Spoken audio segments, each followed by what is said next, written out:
Hey, Kevin, how you doing? Good, Mark. How's the travel? It was really long, thank you. All I right. didn't go the most direct route by going through Salt Lake City, I can tell you that. Couple things for you. First of all, what did you guys learn from the workout here yesterday about the ballpark? I know we've asked you that a number of times, and you were here last year, but we've talked about shadows and angles and nooks and crannies and things like that. What did you learn yesterday?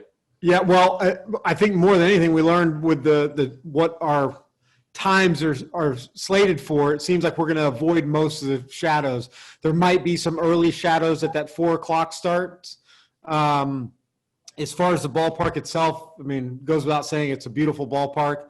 Seems like it plays kind of fast. The outfield wall, I believe they're still wrapping it with the ALDS stuff, so we didn't get a good sense of how necessarily the ball comes off the wall. But from everybody we've asked, and we know enough Padre players, former Rays, that they've all seemed to say that it plays pretty true. And then I know, obviously, during the regular season, you had a lot of success against the Yankees. They certainly had some guys filling in that weren't their key guys. As you look to attack that lineup tomorrow, how substantially different do you view it with the guys that they have healthy now? Pretty different. I mean, I don't know if there was a lineup that we faced with the one that we're gonna, in theory, go into against tomorrow. I mean, when you talk about Judge, Stanton, Torres, there might be another one in there, but I don't know if we saw them all together at one time. And they're all really, really talented hitters. And then that goes with the guys that had solid seasons and were healthy for the most part between LeMahieu and Voit.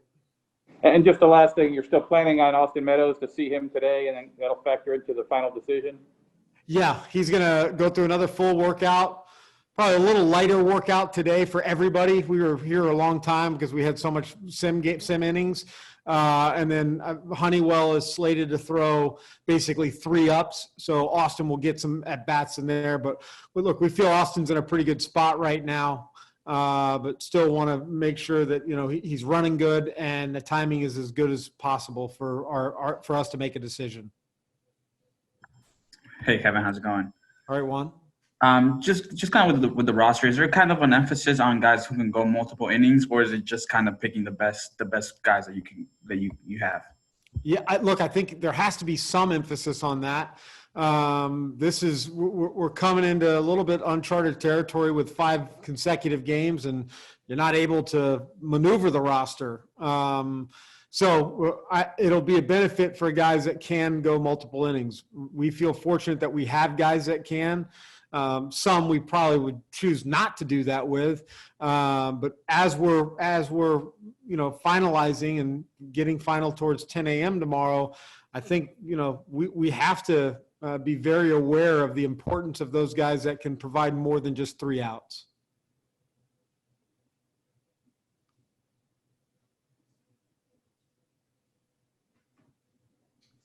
Kevin, have you gotten to a point where how many pitchers you want to carry for the series yet?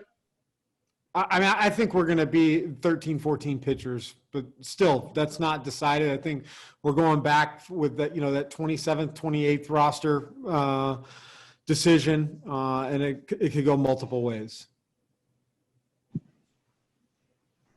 Kevin, Mike Puma from the New York Post. How you doing? Good. How are you? Good. I was wondering, with Choi, would you consider it all batting him in the leadoff spot tomorrow? Yeah. No, probably not. I think he's probably going to go back to where we did hit him lead off a couple games, but I think he'll sit more in the middle as it stands right now. And just what do you make of his success against Garrett Cole?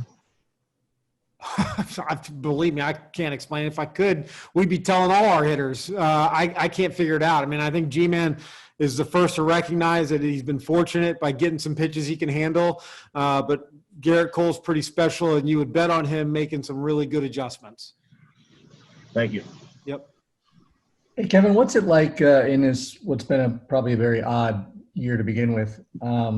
You're sitting in somebody else's ballpark in the home manager's office. Do you feel like a guest, or you're like house sitting or something? Is it just weird? It is weird, and we are a guest, but we're being treated very well. The staff that stayed back with the Padres done a tremendous job of welcoming us. We've been allowed to bring some of our own staff, and it made it more comfortable. But yeah, there's a lot of brown and yellow as opposed to blue and yellow. So both teams are dealing with that, and we understand. I think we understood for some time leading up to this that the likelihood of us playing at, having home field advantage and playing at the Trop or going to Yankee Stadium was probably unrealistic for good reason.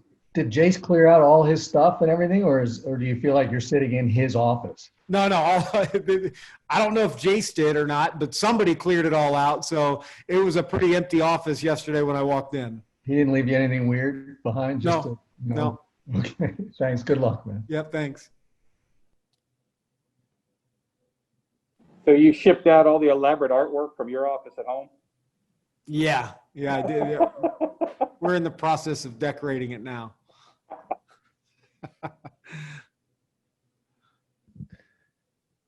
Any additional questions for Kevin?